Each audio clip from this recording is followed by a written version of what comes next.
Hello students, I am your Kashif sir. आज के video में हम लोग जो हैं सर्कुलेटरी सिस्टम इन एनिमल्स के बारे में जानेंगे और इनमें हम ये समझने की कोशिश करेंगे कि कौन से 2 टाइप्स के सर्कुलेटरी सिस्टम एनिमल्स में पाए जाते हैं। ठीक है, तो जैसे कि आप देख रहे हैं कि मैंने यहाँ पे लिखा हुआ है सर्कुलेटरी सिस्टम इन एनिमल्स और लिखा हुआ है 2 टाइप्स।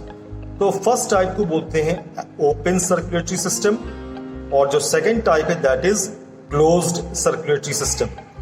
तो पहले हम लोग जो है ओपन सर्कुलेटरी सिस्टम को देखेंगे और इसमें जैसे कहा जा रहा है कि a mixture of blood and lymph.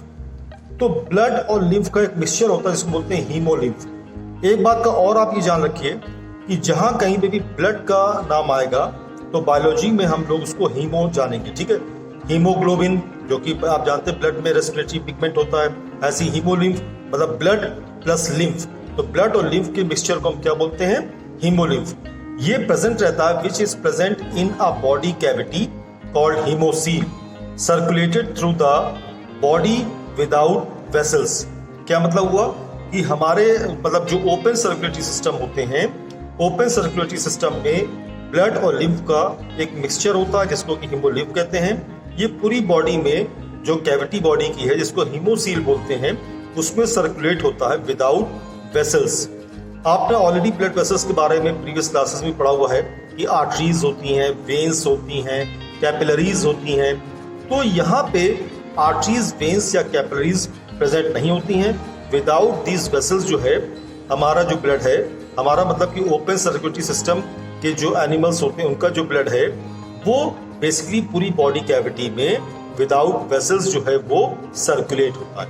Okay, तो अब जो ब्लड और लिम्फ का जो मिक्सचर है उसको हीमोलिम्फ कहेंगे, बॉडी कैविटी को हीमोसील कहते हैं। तो यहाँ पे जो ब्लड और लिम्फ का जो मिक्सचर हीमोलिम्फ है वो विदाउट वेसल्स जो है वो पूरी बॉडी कैविटी में सर्कुलेट होता रहता है। ठीक है, नेक्स्ट पॉइंट क्या कहा जा रहा है कि it usually does not contain any respiratory pigment.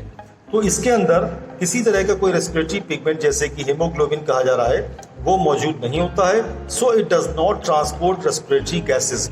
आपने ऑलरेडी क्लास 9th में पढ़ा हुआ है कि हीमोग्लोबिन जो है उसकी एफिनिटी होती है, मतलब वो अट्रैक्ट करता है ऑक्सीजन को और ऑक्सीजन के मॉलिक्यूल्स के साथ बाइंड होते हैं जिससे कि ऑक्सीजन जो है बेसिकली डिफरेंट बॉडी पार्ट से पहुंच पाती है। तो यहाँ पे जो है बेसिकली आर्थ्रोपॉड्स हो गए या मोलस्क हो गए, इन एनिमल्स में किसी तरह के ब्लड में रेस्पिरेटरी पिगमेंट नहीं होता, हीमोग्लोबिन नहीं होता है, जिसकी वजह से ये जो है रेस्पिरेटरी गैसेस ऑक्सीजन या कार्बन डाइऑक्साइड को कैरी नहीं करता। ठीक है, तो ओपन सर्कुलेटरी सिस्टम में जो ब्लड है वो आपकी गैसेस को कैरी नहीं करता। ठीक है, एग्जाम्पल्स की बात करिए तो आर्थ्रोपॉड्स हो गए। आर्थ्रोपॉड्स आप जानते हैं कि basically different types of insects की जो कैटेगरी होती है वो आर्थ्रोपॉड्स में आती है।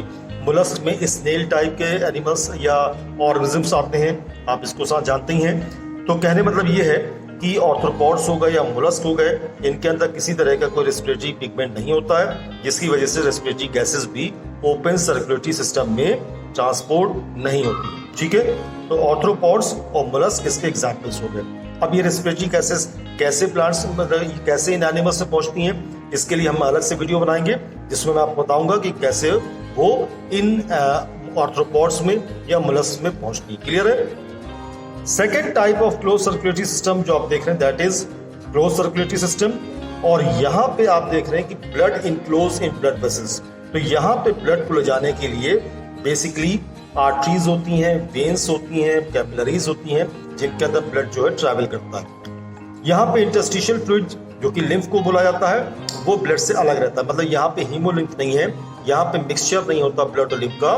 तो यहाँ पे ब्लड जो है वेसल्स होने की वजह से अपने वेसल्स में रहता है, ऐसी लिम्फ जो है अपने वेसल्स में मतलब ट्रैवल करता है, दोनों सेपरेट रहते हैं। ठीक है, it contains respiratory pigment haemoglobin for the transportation of respiratory gases. तो यहाँ पे हमारे ब्लड में रेड कलर का पिगमेंट होता है जिसको हीमोग्लोबिन बोलते हैं, ये मौजूद रहता है और ये रेड कलर जो हीमोग्लोबिन है ये ऑक्सीजन के मॉलिक्यूल्स को अट्रैक्ट करता है जिससे कि ऑक्सीजन मॉलिक्यूल्स जो हैं वो बाइंड होते हैं और डिफरेंट बॉडी पार्ट्स में या डिफरेंट बॉडी सेल्स में वो पहुंचते हैं। ओके, तो blood is pump by heart through blood vessels and does not fill body cavity. तो इस तरह से ब्लड जो हार्ट के द्वारा पंप किया जाता है वो हमारी पूरी बॉडी कैविटी में नहीं फैलता है, पूरी बॉडी कैविटी में फिल नहीं होता है, बल्कि वो ब्लड वेसल्स में जाता है और ब्लड वेसल्स जो है उनको डिफरेंट टारगेट सेल्स में लेकर के पहुंचती हैं। ठीक है, तो एग्जाम्पल की हम बात करें तो जितने वर्टेब्रेट्स हो गए इंक्लूडिंग ह्यूमंस, हायर मोलस्क हो गए, एनालिड्स हो गए, तो इनके अंदर भी जो हायर कैटेगरी के मोलस्क और एनालिड्स होते हैं उनमें भी हमें क्लोज सर्कुलेटरी सिस्टम देखने को मिलता है। तो होपफुली ये 2 टाइप्स के सर्कुलेटरी सिस्टम कौन कौन से होते हैं, ओपन सर्कुलेटरी सिस्टम क्या है, क्लोज सर्कुलेटरी सिस्टम क्या है, आपको अच्छे समझ में आ गया होगा। तो ये ध्यान रखिए कि इंसानों में भी, ह्यूमंस में भी क्लोज्ड सर्कुलेटरी सिस्टम ही वर्क करता है। ओके, चलिए आज की वीडियो में इतना ही रखते हैं। नेक्स्ट वीडियो में इसके आगे की बात करेंगे। Till then have a good bye, thank you.